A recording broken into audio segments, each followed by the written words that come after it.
Hello and welcome to Bend the Knee, a Song of Ice and Fire podcast. I am Sir Matt, the Bud Knight. And I am Sir Ezra, the Watchful, and we're back in Season 8 here. We've brought on a special guest to talk about Season 8. I have no idea, Nicole, where this is going to go. Like, literally, not a clue. I don't know what your thoughts are. I don't know if I'm just... We need a different perspective. We need someone to come on here and let us know what's up with Dany, what's up with Season 8 and the ending. So is that what we're talking about, Sir Matt? That's the plan? Yeah, absolutely. Yeah, we're 1 year away. We're 1 year removed, right? 1 year later of Season 8, right? And so now it's like, hey, I think last year it was kind of tough, really, to kind of talk about it because there's so many mixed emotions and it was so crazy. And it was like, God, man, it felt like a sprint. And so now that it's like, okay, I've had time to think about it. I've had time to dive back into the series, read some of it, rewatch some of it, and kind of just think about it a little bit more. And so I think it's just kind of cool to kind of revisit it. So we're gonna bring on Nicole here, who is one of our loyal bannermen. I mean, she's been around with us from the start. And so we want to bring her on here. And we were talking just before this a little bit about Dany, right? And I think Dany's probably the most controversial character when it comes to Season 8. And so Nicole, I'll let you kind of maybe say here what you said. I think maybe I was a little harsh when I called Season 8 the garbage season. That's okay. Yeah. In terms of Dany specifically, I think for sure the biggest disappointment of the season. And I guess I don't know that makes the season bad, but it definitely what the hell was her character arc for? And I know like it's the whole like legend of the madness of the Targaryens, flip of a coin. Yeah. But she seemed like really what she grew up in was somehow she figured out empathy and was able to, in spite of her brother, to kind of raise herself in that. And so to see her arc just 180 and just the way she really just turned to brutality and just like murder of an entire city. Like, I think her war was with Cersei, not with King's Landing. And so to just burn all of King's Landing, I was like, fuck you. We all hung on this long. Right. And so I think it's just really disappointing to have your hope for a character dashed to pieces. Same thing with Jaime. Was Jaime going back to Cersei part of Season 8?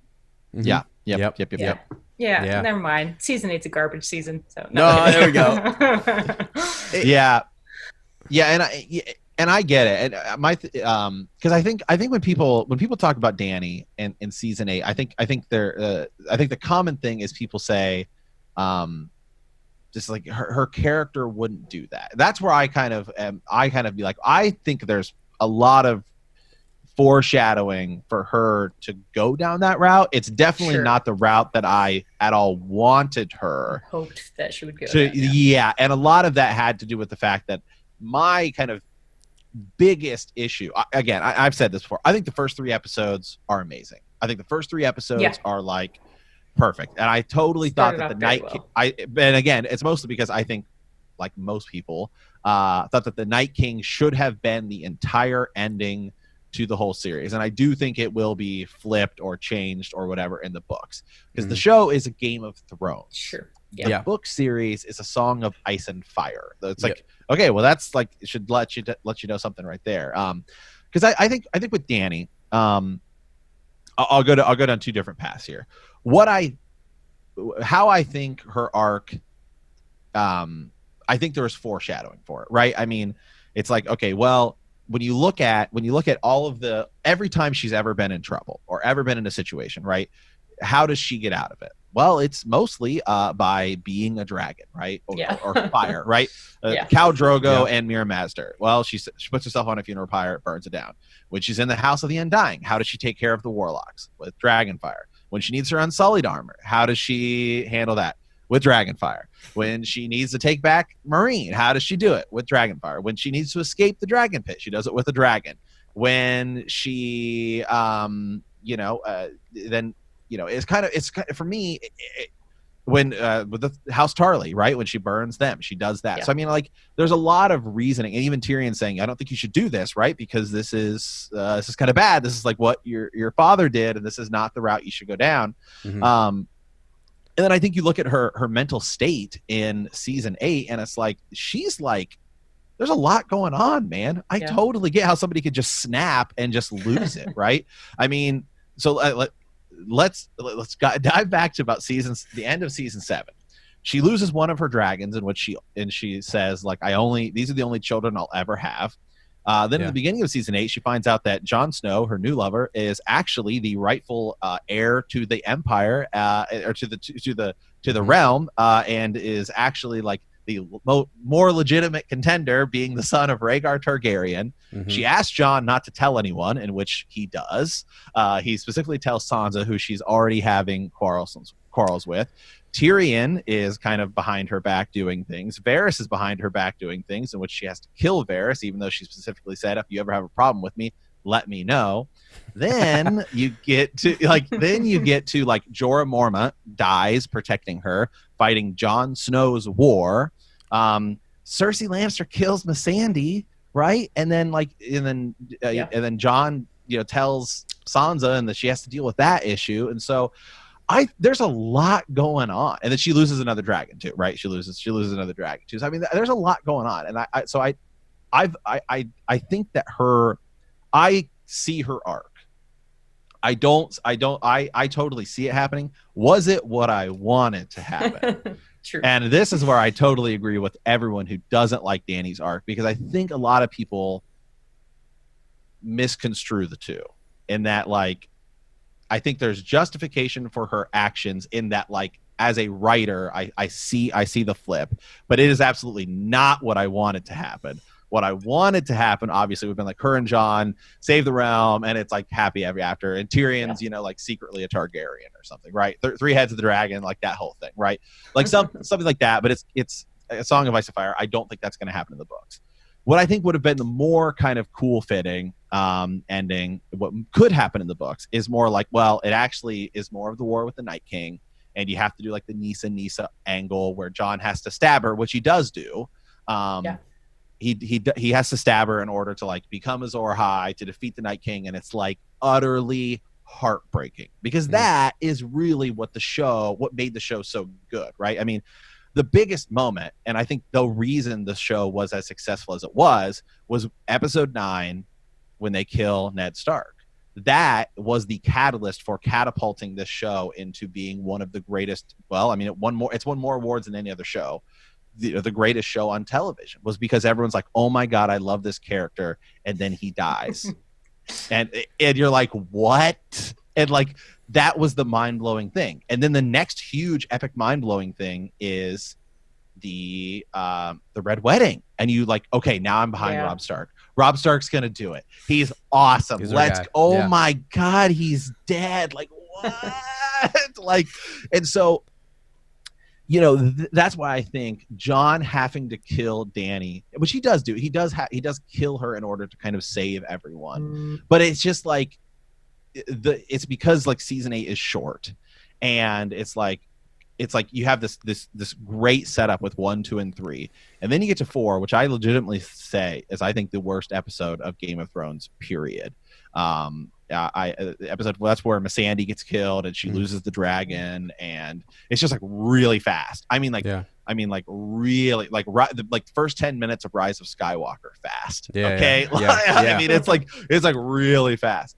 I mean, in that episode, we start in Winterfell and we end in in King's Landing, and it's like, what the heck is going on, man? And so it's a lot that happens in that episode. Then 5 is like so crazy that it's like, well, we didn't have enough build up in 4 to really like set us up. And I think that's another reason why people are like, what is going on with this Daenerys thing? Because they just didn't give her enough time in the season to kind of like really kind of stretch out her going kind of mad.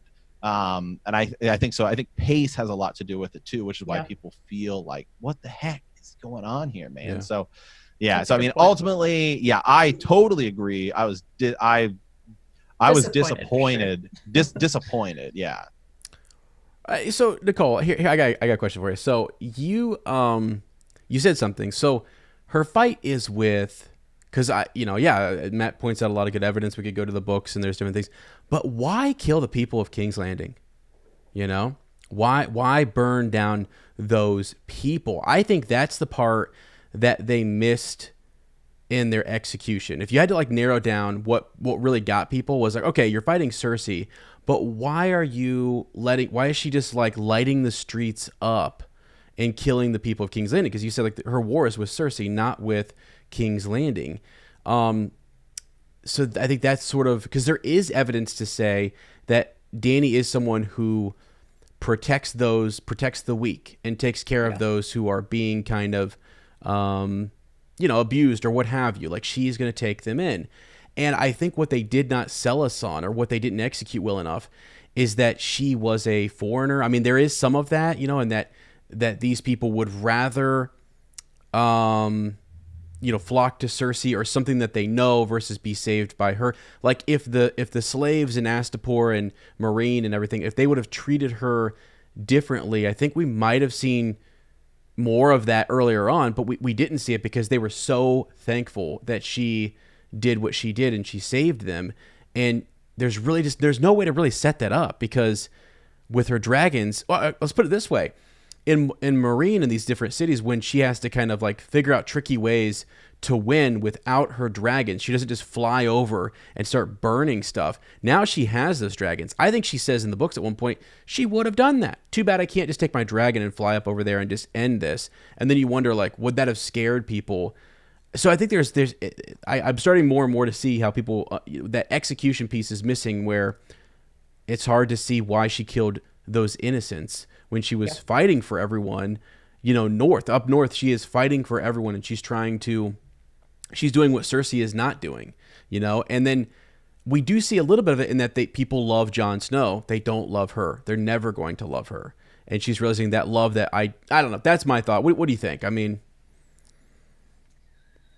I think that probably is exactly what nails it, is that moment of, because kind of how, you've mentioned, like, in every other turn when she has met a group of people who are in slavery or really just kind of oppressed, she's become their savior.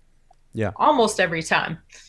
And it is like, that is my biggest question. Why not these people? And if I remember correctly, because it has been a year. Mm-hmm. Yeah. Like, they do get, like, basically the bells are supposed to ring, right, as a sign of like we're surrendering. Yeah. Right. That's what it is. And so for that group of people who already are, I mean, like, let's be real, they're under Cersei Lannister at this point. So, they haven't, I mean, there's no shortage of cruelty and oppression and those types of things. So you kind of think immediately, like, based on her history, like, oh, well, like, she always saves the little guy. She always saves the underdog, and you really think she's going to do it. And then kind of the cinematography between them surrendering and that look in her eyes, you just start getting that sinking feeling. It's like, oh God, oh God, oh God. And then sure enough, she goes and burns everyone to the ground. Yeah.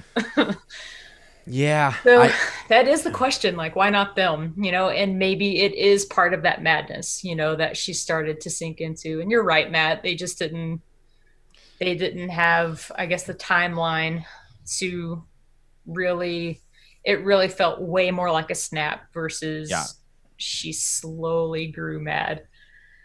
And so I think just the brutality of that moment for just the viewer who is hoping she'll do the right thing, like, it's well, it's totally upsetting. Well, exactly, because it's totally not, because Dany is she's one of my favorite characters in the show. And I mean, first and foremost, the show was not going to please everyone, because there were people that were like, well, this person should win, this person should win, this person should win, this person should win. Everyone had their favorites, and that's what made the show so great, right? Because I mean, there are people who are like, oh, I'm House Lannister all the way. I love Cersei. She's one of my favorite characters. There are people who are like, I think the Night King should win, and I could see that. I actually thought that there would be a way that I think that it had the Night King literally won, and it would have been this. Then the whole story would have been this thing about like Ned Stark is saying, winter's coming. The Game of Thrones doesn't matter. Winter is coming, and like this is what we have to prepare about. It doesn't matter about what kind of power we have. And I think was the real big issue. Is I think more people thought that the Night King stuff should have been bigger, and so people were already upset about that. And then like people were then upset with the whole like this feels rushed. So there's a lot of it, and I think people like look at the Dany thing and they're like, I mean, that's just like crazy. And then also the Dany thing happens the second to the last episode of this entire huge mega story, and it's like, what? And then she's killed like like Jon just goes and kills her like in the first like 20 minutes of the final episode, and it's like, you don't have time really for her to explain like why she did it or what happened, or like see the ramifications, or see her feel. The only thing we really get is that one epic shot of her when she's walking and like the dragon's behind her and it looks like she has wings, which is like super freaking cool. I mean, like, and so it's just it's some of it is one, just there was no way to please everyone. Two was the season was short, and I've said 100 times, I think a lot of the issue is more so season 7, in that like season 7's kind of like stretched out, and it's like, well, you could have shoved some of this stuff back there, made it a little bit better, then you would have more time for this season. And so I mean, it's hard. I think it's hard, but yeah, I'm totally with you, and I think man, the Dany's, it wasn't what I wanted her character to do. But I wasn't necessarily like I wasn't like I didn't see this or whatever. I just think like I would have not had any of that whole Dany stuff happen, because I would have had the Night King been the whole thing.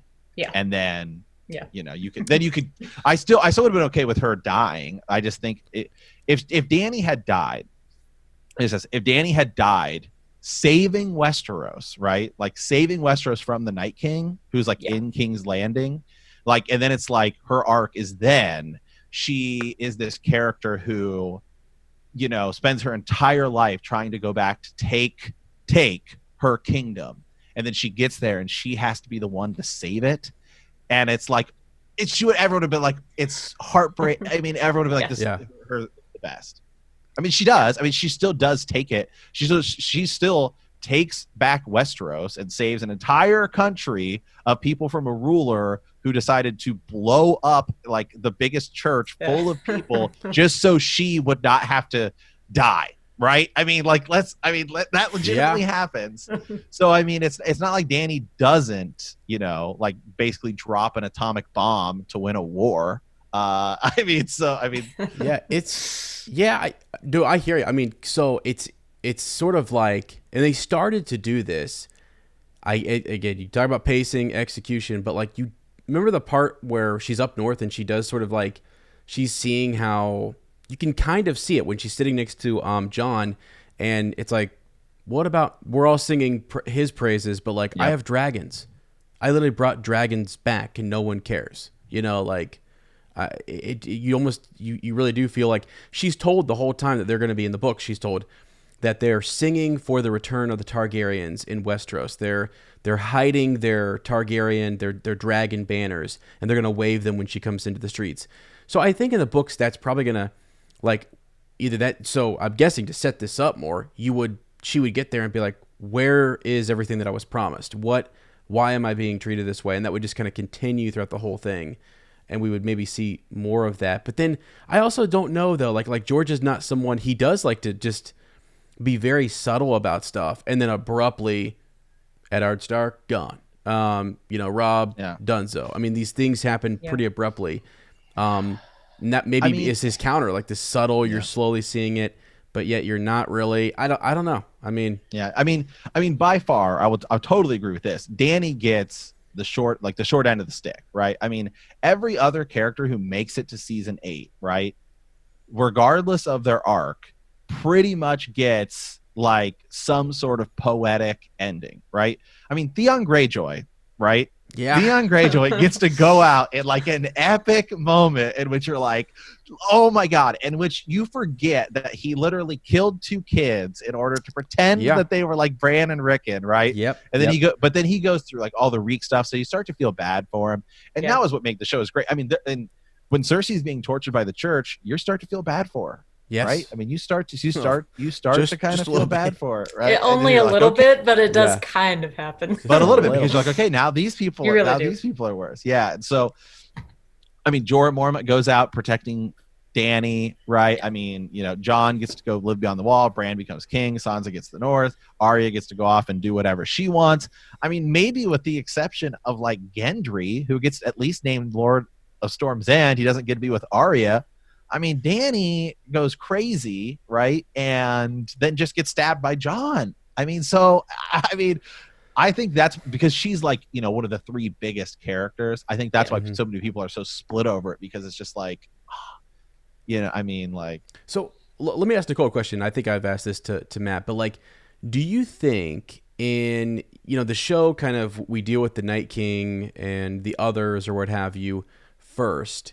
Do you think we'll like kind of handle that second? Do you think we'll see all this stuff with Dany maybe first in the books? Like, what are your thoughts on that? Because I think that might solve a lot of this stuff. Really, I don't know. Yeah, I mean, I'm with Matt on that. I hope that that final fight with the Night King is the very last thing we see in the series. Because why would it not be?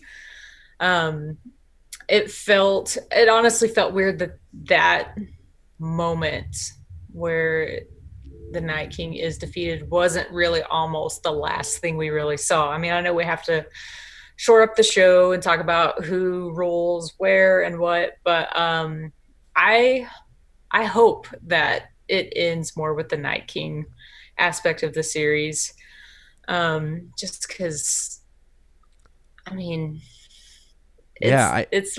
it's the thing. It's what it's about. And I mean, all of the rest of it certainly plays into it in terms of all the plots and like genuinely the Game of Thrones and all the world building and all of that. But when it comes down to it, we're here to talk about winter coming to all of this world and that reckoning. Yeah. I mean, to me, I kind of, and I'm just going to go on a tangent here, chase one of these rabbits down a rabbit hole real quick, which is the idea that if Dany does come in, does what she does, and she is reigning maybe for a short time in King's Landing, but she does what Cersei does. Essentially, no, I've got what I want, and I'm going to stay here in this ruined city. And she doesn't go up there, and it's like all of a sudden we're like, okay, well, we don't really like you right now because Jon is up here doing what he's doing, and he's fighting that. I mean, Jorah Mormont from the get-go is like, don't worry about the wars of the South. We have we have our own war here, and it's a war to end all wars, people. Let's go, you know. So if she were neglectful of that, because I kind of think in the books it's sort of like, well, you have other people who could be those dragon riders who could maybe go north with their dragon, or something else could happen, and she doesn't. I don't know. I that might not happen either. But it just, I'm trying to think to myself, why would we get in a position where Jon would want to go, you know, stab Dany? In the books, I don't foresee them coming together until like the very, very end of this and barely getting to know one another. I mean, right now he's almost in love with Val, the wildling princess in the books. It's just, we're so far away from what we see at the end of season 8 that it's very difficult to see how we're going to get there or be even having like a semblance of what we see. It's just going to be next to impossible in my mind. So yeah, I don't know. I'm with you on that, as I because there's, again, and we say this in a lot of our videos and certainly on our podcast, there's just so many other players that it drastically changes the field, right? I mean, Lady Stoneheart, young Griff, right? I mean, you know, what if young Griff gets a dragon? I mean, you got a dragon horn out there and all this stuff. What if he gets a dragon and he's the one who burns down King's Landing? I mean, right. You know, I mean, we'll so see. Many different it could all you and I think Clegane Bowl is going to happen a lot earlier and be different. So yes, we'll see what happens. But Yeah. Awesome. Yeah. Well, thanks, Nicole. Thanks for coming on, talking some season 8, because I think it's cool to kind of go back and look at it and kind of think about it, especially with Winds of Winter now delayed again, but it's delayed all the time. So maybe we'll get it in 2022 when he's like, all right, this is the 10th anniversary of the first time I delayed it. Here it is. Okay. I mean, so that'd be great. So, all right. Well, hey guys, hit that like button if you like this video. Hit that sub button if you loved this video. Be sure to check out our podcast on iTunes or Podbean. Thank you for watching, and remember that winter is coming.